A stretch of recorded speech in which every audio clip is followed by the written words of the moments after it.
Hola, ¿qué tal? Ahora sí vamos a ver la solución del examen 2024-1 del área A que se ha tomado el día de hoy. Te voy a leer lo que dice. Un bloque de 7 kilos es dividido en dos partes, en este caso de masa M1 y M2. Para luego ubicarlos, como se muestra ahí en la figura, como puedes ver en pantalla, me pide calcular los valores que puede tomar M2 para que el sistema se mantenga en equilibrio y me está diciendo que el coeficiente de rozamiento estático vale 0,4. Bien, en primera instancia tenemos que la suma de masas tiene que darme 7. Bueno, empezamos dibujando las fuerzas. Acá tengo el peso del bloque 2, el peso del bloque 1, la normal y la fricción obviamente. Pero como va a estar en equilibrio, se sobreentiende que la fricción que ves acá con este peso del bloque 2 tienen que ser iguales. Vamos igualando y nos queda así. Ahora, la fricción se calcula obviamente el mu por la normal, pero esta normal va a ser igual al peso del bloque 1 porque está en equilibrio, en este caso en el eje vertical. Igualando nos queda como puedes ver aquí. Se va la gravedad obviamente, vamos reemplazando los datos, pero como me está pidiendo la masa 2 voy a despejar la masa 1 en función de la masa 2. Y nos queda como puedes ver en pantalla. Ahora solamente nos queda despejar M2. Muy bien, seguimos despejando. Y nos queda que el bloque 2 tiene que ser de 2 kilos. Ahora, ¿qué es lo que pasa aquí? El bloque 2 tiene que ser como máximo 2 kilos, porque obviamente si es un poco más, baja. Significa que la masa del bloque 2 tiene que ser menor o igual que 2 kilos. Y eso se encuentra en la alternativa D. Y hasta ahí estaría resuelto el problema. Bien, continuamos con la siguiente pregunta que dice lo siguiente. Una persona sujetada adecuadamente mediante un cinturón de seguridad conduce un vehículo. Si la desaceleración no supera los 30 G, o sea 30 veces la aceleración de la gravedad, en este caso, asumiendo que dicha persona conduce su vehículo a 72 km por hora, con desaceleración constante igual a 30 G, me pide calcular la distancia medida desde el extremo frontal del vehículo hasta el lugar del colapso, asumiendo que el choque lleva al vehículo al reposo. O sea, la velocidad final va a ser 0. Bien, el problema dice que la velocidad inicial es 72 km por hora. Lo he multiplicado por 5 entre 18 para convertirlo a 20 metros por segundo. La velocidad final es 0 y si tú multiplicas 30 por 10 me queda que la desaceleración es 300 metros por segundo al cuadrado y obviamente va a ser negativa porque frena. Solamente te queda reemplazar todos los datos en esta ecuación tan sencilla que ya todo el mundo conoce, obviamente con las unidades correspondientes. La velocidad final es 0, la velocidad inicial es 20 y la desaceleración es menos 300. Y operando me queda aproximadamente 0.67 metros. Y hasta ahí estaría resuelto el problema. Bien, seguimos con la pregunta 42, dice lo siguiente. Se suelta una pequeña esfera en P unida a una cuerda de 2 metros. La rapidez que adquiere la esfera cuando alcanza la superficie libre del líquido es... Primero vamos a dibujar las fuerzas. Bien, aquí la partícula va a hacer una trayectoria circular. Sabemos perfectamente que la tensión no hace trabajo, pero debido a que se desplaza de manera vertical, el empuje sí hace trabajo. Quiere decir que la energía no se conserva. En este caso va a aumentar porque el empuje va a ayudar a que la esferita suba. Entonces el trabajo del empuje va a hacer que varíe la energía mecánica. La energía mecánica inicial tomando como nivel de referencia el punto P va a ser 0. No hay cinética ni energía gravitatoria. El trabajo se calcula fuerza por distancia y va a ser positivo porque el desplazamiento es hacia arriba y el empuje también va hacia arriba. Va a ser igual a la energía cinética de la partícula más una energía potencial gravitatoria porque obviamente ahora sí se va a elevar a una determinada altura. Ahora por trigonometría la longitud de la cuerda es la hipotenusa en este caso del triangulito que ves acá que vale 2 metros y obviamente al 53 se lo pone 1,6. Ahora me está diciendo que la densidad del líquido es 6 veces la densidad de la esfera. Nos toca reemplazar y nos queda de la siguiente manera. Ahora reemplazamos el empuje de densidad de líquido, gravedad por volumen sumergido, la distancia que va a ser 1,6 metros, lo habíamos dicho anteriormente, la masa es densidad por el volumen, en este caso de la esferita, por la velocidad al cuadrado entre 2, y acá otra vez la masa densidad por volumen y obviamente por la altura, que también va a ser 1,6. Ahora el volumen sumergido es el volumen total de la esfera, y la densidad del líquido es 6 veces la densidad de la esfera, quiere decir que esa densidad por volumen se va a cancelar en todos los términos, pero inicialmente me queda un 6. O sea, nos va a quedar 6 por 10 por 1,6. Acá solamente me queda la velocidad al cuadrado entre 2. Y acá me queda en este caso 1,6 por 10. Y operando nos queda que la respuesta es 4 raíz de 10 metros por segundo. Y hasta ahí estaría resuelto el problema. Bien, vamos ahora con la pregunta 41. Dice lo siguiente. Un electrón se acelera, en este caso por la acción de una diferencia de potencial de 160 voltios. Y posteriormente se ingresa a una región, en este caso donde hay un campo magnético uniforme de 1.41 Tesla. Y lo que me pide calcular es el radio de la trayectoria que recorre el electrón en el interior del campo magnético en micrómetros. Recordamos que la energía cinética se calcula de dos formas. En este caso un medio de la masa por la velocidad al cuadrado o el potencial por el valor absoluto de la carga. Despejando la velocidad obtenemos lo que puedes ver en pantalla. Ahora vamos con el radio magnético. Bueno, solamente igualamos la fuerza centrípeta con la fuerza magnética y despejamos en este caso y nos queda así. R por Q por V es igual a M por V. Radio por carga por el campo magnético es igual a la masa por la velocidad. Ahora, despejando y reemplazando la velocidad nos queda de la siguiente manera. Ahora mira cómo lo voy a operar para que me quede más bonito. Me queda así, mira, ve. Raíz cuadrada de 2 veces la masa del electrón por el potencial entre el campo al cuadrado multiplicado por la carga. Ahora toca reemplazar nada más. Reemplazamos todos los datos y calculamos, obviamente nos va a quedar un valor aproximado, 3 por 10 a la menos 5 metros, que es equivalente a 30 micrómetros. Y hasta ahí estaría resuelto el problema. Seguimos con el problema 43 y bueno, me mete un florazo, pero no dice: en los climas húmedos las personas deshumidifican sus sótanos para evitar acumulación de moho. Se define en este caso la humedad relativa como la presión en este caso del agua entre la presión del vapor saturado de agua por siempre, ¿no? Si mantenemos el sótano de una casa a 20 grados Celsius, o sea temperatura constante, de 95 metros cuadrados de superficie de suelo y 2,8 metros de altura, entonces la masa de agua que se debe de remover del sótano para que la humedad relativa descienda en el 25% hasta el 30% en kilogramos es.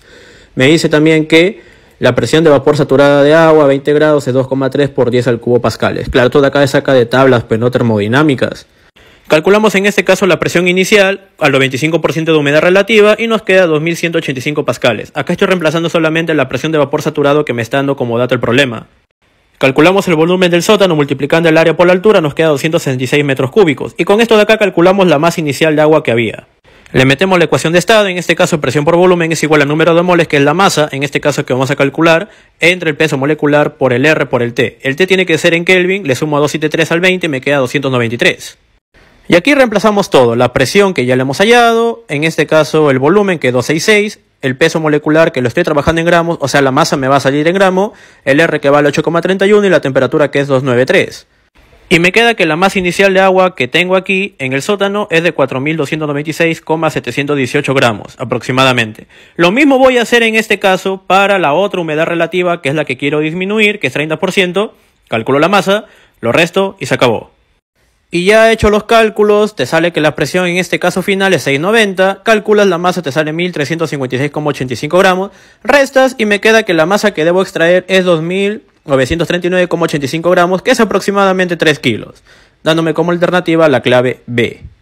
Bueno, como se ha podido observar en este caso en el examen del día de ayer, las preguntas 44 y 45 no han sido correspondientes a nivel preuniversitario. Pero para no dejar ninguna brecha, tengo una pequeña solución alternativa a estas preguntas, que de por sí no tienen clave tampoco. Por el tema de las unidades, porque numéricamente sí. La 44 dice lo siguiente: una hoja muy delgada de plástico cuyo índice de refracción es igual a 1,6 cubre una rendija de un aparato de doble rendija que es iluminado por luz de 640 nanómetros. Si el punto central de la pantalla en lugar de ser máximo es oscuro, me pide calcular el menor o el espesor mínimo del plástico pero en milímetros. Y cabe resaltar que la respuesta va a salir pero en nanómetro. Y la ecuación que se va a usar para ello va a ser que el espesor es igual a la longitud de onda, en este caso que viene del aire, dividido por 2 multiplicado por el índice de refracción, en este caso de recubrimiento, menos 1. Obviamente tiene una pequeña demostración, ya la he hecho, que es muy aproximada, por ahí vas a encontrar en los libros que se calcula como lambda sub 0 entre 4n. Obviamente eso se cumple pero para otro tipo de problemas, que es en este caso para una rendija, pero aquí son 2 rendijas y el recubrimiento solamente es para una de ellas. Quedándome que el espesor mínimo del plástico tiene que ser de 533,33 nanómetros. Y en las claves hay 533, pero me pide en milímetro, obviamente aquí no hay clave debido a las unidades. Bien, seguimos con la pregunta 45 y dice lo siguiente, mira: un marcapaso cardíaco electrónico es capaz de hacer que un corazón detenido comience a latir de nuevo al aplicarle un estímulo eléctrico a través de los electrodos unidos al pecho. Estos electrodos en este caso contienen un resistor R y un capacitor de 7.5 microfarad formando un circuito RC. Simple, en este caso va a ser en serie. Si el marcapaso cardíaco está diseñado para operar 72 latidos por minuto, ahí está en este caso la frecuencia, y su capacitor comienza a descargarse cuando la tensión alcanza el 63% de la tensión máxima de la batería del circuito eléctrico. Te pide calcular en este caso el valor de la resistencia eléctrica óptima para que el corazón mantenga su ritmo. Y me piden 10 a la menos 5, pero la clave está en 10 a la 5 ohmios, así que vamos a calcularlo. En este caso la batería da una cierta cantidad de voltaje, pero se va perdiendo en la resistencia y en la capacitancia, dándome como resultado 0. Ahora, el voltaje en la resistencia es la corriente por la resistencia y el voltaje en la capacitancia va a ser en este caso la carga dividido por el valor de esa capacitancia. Pero la corriente eléctrica es la derivada de la carga respecto al tiempo. Y como puedes ver, acá hay una pequeña ecuación diferencial que hay que resolver para poder calcular lo que nos está pidiendo. Y ahora lo que he hecho aquí es despejar en este caso la ecuación diferencial, separando en dos términos para poder integrar, y me queda de la siguiente forma: menos diferencial de tiempo en TRC es igual a diferencial de carga dividido por la carga menos la capacitancia por el voltaje. Ahora integramos donde los límites de integración van a ser los siguientes. Cuando el tiempo es 0 no hay carga, y cuando el tiempo es cualquiera hay una determinada carga. Y despejando nos queda que la carga en función del tiempo es igual a la capacitancia por el voltaje por 1 menos C elevado a la menos T sobre RC. Ahora ese va a ser el voltaje inicial, y si dividimos la carga entre la capacitancia me va a dar el voltaje en función del tiempo, o sea me va a quedar de la siguiente forma. Y con esta ecuación que ves aquí en pantalla vamos a solucionar el problema. Claro, pero obviamente esto de aquí nos enseña a nivel pre, pero ya te voy mostrando para que más o menos veas lo que vas a ver en la universidad en los primeros ciclos. Bien, como datos tenemos que la frecuencia es igual a 72 latidos por minuto, que equivale a 1,2 Hz. De igual manera con el voltaje me está diciendo que la batería se comienza a descargar cuando se alcanza un 63% de la tensión máxima, o sea 0,63. Ahora lo que tengo que hacer es reemplazar en la ecuación y nos queda de la siguiente manera. Pero claro, aquí es el 63% de la tensión máxima que viene a ser la inicial. Ahí está. Te la meto aquí y me queda de la siguiente manera. Y automáticamente te puedes dar cuenta que se cancela el voltaje inicial, ahora pasa a restar y me va quedando así. Calculamos ahora el logaritmo natural de 0.37, que es aproximadamente menos 1. Aquí obviamente el exponente baja, pero acá el periodo se calcula como el inverso de la frecuencia. Y mira, me queda solamente esta ecuación demasiado sencilla que ya se tiene que operar reemplazando los datos. La capacitancia es de 7.5 microfarad y la frecuencia es de 1,2. Y si tú operas te queda que la respuesta tiene que ser 1,1 por 10 a la 5 ohmios. Y bueno, esa es la pregunta, pues no solamente es cuestión de saber un poco de cálculo diferencial, pero obviamente a nivel pre no se toma esto de aquí, así que ya saben qué hacer. Y bueno, vamos con la pregunta 46, ya la última, que me dice lo siguiente, pues no, ahí me muestra una arteria obstruida. Respecto a ello podemos afirmar que la clave obviamente ¿cuál sería? La E, pues no, obviamente aquí la arteria se obstruye porque la presión disminuye. Si la presión es menor que la de afuera, obviamente, ¡pum!, comprime y disminuye el área. En este caso la clave sería la E. Y obviamente si fuera al revés explota.